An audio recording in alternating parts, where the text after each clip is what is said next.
Hello सांग माने मु सबिता आज वीडियो रे आपण मानकु स्वागत करूची। खरा दिन रे बेलर शरबत तो समस्त निश्चय पीथिबे, किंतु आज आमे बेलर गोटिए नुआ रेसिपी शिखिबा। जेमिति कि छोट पिला माने जमा बेल खाइबा को चाहंती किंतु कैंडी खांती, सेथि पई आज तांको पई आमे बेलरू कैंडी बनेबा। ताहेले ए रेसिपीटी को देखंतु। जदि ए वीडियोटी आपण मानकु भलो लागो प्लीज हम चैनल टी गोटे लाइक और सब्सक्राइब कर देबे। ताहले आसंतु आउ देरी न करी आजिर वीडियोटी स्टार्ट करबा। एही रेसिपी पई हमकु पाचिला बेल दरकार।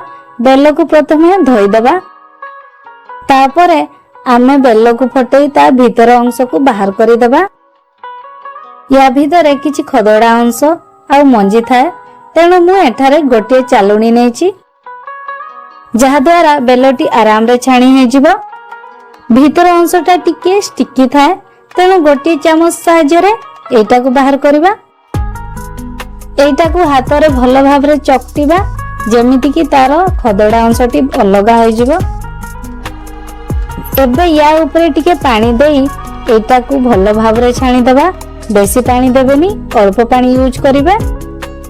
आपण चाहिले एबे एटा को शरबत भी करि परिबे, किंतु आज आमे यार कैंडी बनेबा। बेल शरबत केमिति बनेबे तार लिंक डिस्क्रिप्शन रे अछि, चेक करि नेबे।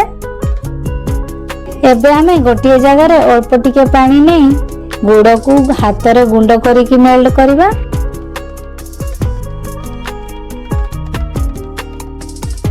तापरे आमे पैन गरम करबा। पैन टिके गरम होला परे ए बेल को सेथिरे देई भलो भाव रे थरे मिक्स करि देबा।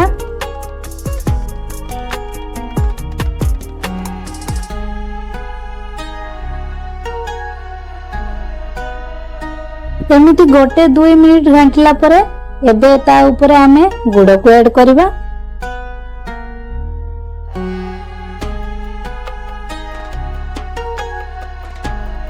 ए सब को थरे मिक्स करि देबा। पाचिला बेलटा मीठा थाए, तेणु कम गुड़ किंवा चीनी यूज करिवे। एमिति घांटू घांटू यार पानी मरि जिवो आ एटा बहलिया हो जिवो। एटा रेडी होबा भितरे जदि आपण आम चैनल रे नुआ होइथांती तबे प्लीज आम चैनल टी को सब्सक्राइब कर देबे। एबे ता ऊपर आमे कॉर्नफ्लोर ऐड करबा। कॉर्नफ्लोर देबा द्वारा यार स्ट्रक्चर भलो होबो। ता पई गोटिए जगह रे अल्प टिके पानी नै 3 चम्मच कॉर्नफ्लोर देई गोटिए बैटर रेडी करबा। एबे आमे ता ऊपर रेडी रखितिबा कॉर्नफ्लोर बैटर टी को पकेबा। एबे ए सब को भलो भाव रे मिक्स करबा। एटा रेडी होबा पई टिके अधिका समय लागिबो। कॉर्नफ्लोर ऐड कर सरबा परे एटा को प्राय आधा घंटा पर्यंत घांटुतिबे। एमिति घांटुथिबे, जम्मा छाड़िबेनी, नहेले पड़ी जिवो।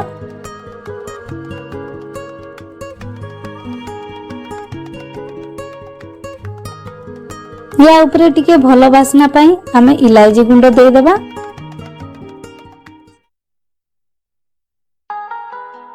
एमिति एटा को घांटुथिबे, जम्मा गैप देबेनी।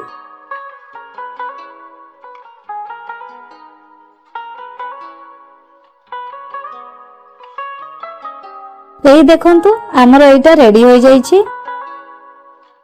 एटा पूरा अठालिया लागिबो आ कलरटा चेंज हो जिवो, टिके लालिया दिसबो, ताहेले जानिबे एटा रेडी हो गला।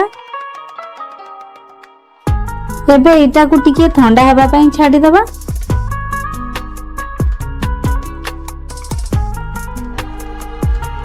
एटा टिके ठंडा हला परे गोटिए थाली रे गुआ घिओ लगेइबा। घिओ नथिले आपण रिफाइन तेल भी यूज कर परिबे।